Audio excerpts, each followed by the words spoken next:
Écoutez, je me suis d'abord réjoui d'une chose.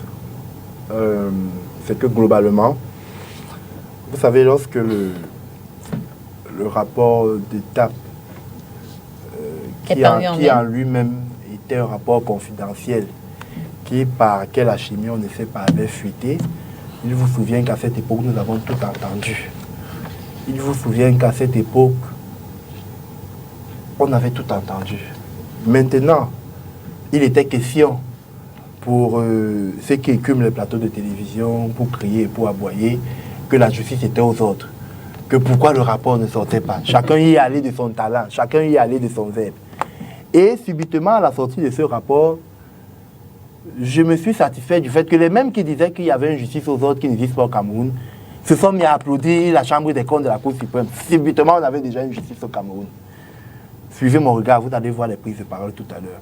Donc, personnellement, moi, je me réjouis que ce rapport soit sorti, déjà qu'il est distinct du rapport annuel que la Chambre des comptes adresse au président de la République, au président du Sénat et au président de l'Assemblée nationale sur la gestion des finances publiques. Quel est l'élément qui vous permet de vous réjouir dans ce rapport? L'élément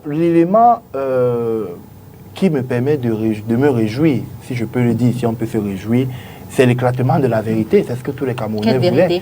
Celle sur la gestion des fonds qui ont été alloués dans le cadre de la riposte camerounaise contre le Covid.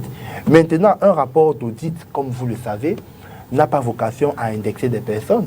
Un rapport d'audit, généralement, émet des recommandations dans le cadre de l'amélioration des processus, dans le cadre de l'amélioration de la gestion, pour le cas exact actuel qui est celui de la gestion des fonds Covid.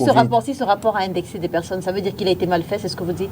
Ce rapport a émis des recommandations. Il a ressorti qu'effectivement, dans le cadre du processus... Il a indexé également des personnes. Laissez-moi aller jusqu'au bout.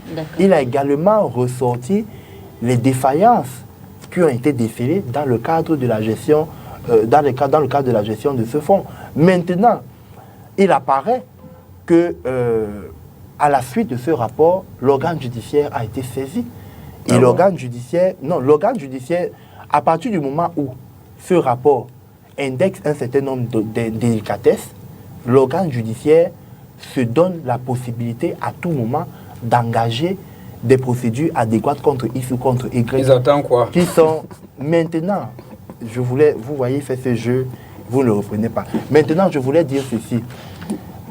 En ce qui concerne l'organe judiciaire, il faut le savoir, et ça a été une très bonne nouvelle, Lila, parce que il y en a qui ont beaucoup cru ici au Cameroun que la justice fonctionne au gré des cris sur les plateaux de télévision. Non. La justice a un temps pour faire son travail. La justice ne s'accommode pas des aboiements.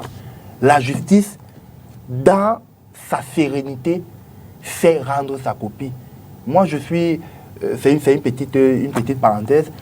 Je ne vais pas citer la chaîne, mais c'est une chaîne occidentale qui fait beaucoup dans les procédures judiciaires, les enquêtes judiciaires. Vous avez des enquêtes judiciaires qui font des années. Vous avez des enquêtes judiciaires qui font des mois. Malheureusement, ici, chez nous, au Cameroun, quand il s'agit d'un parti de l'opposition, Madame Léla, Monsieur Silva, vous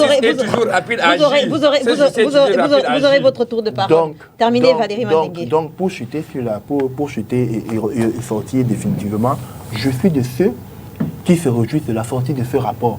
Parce que autant dans le RDPC ou dans l'opinion publique, personne ne peut se satisfaire que s'il y a des délicatesses, qu'elles ne soient pas sanctionnées de la façon la plus dure possible.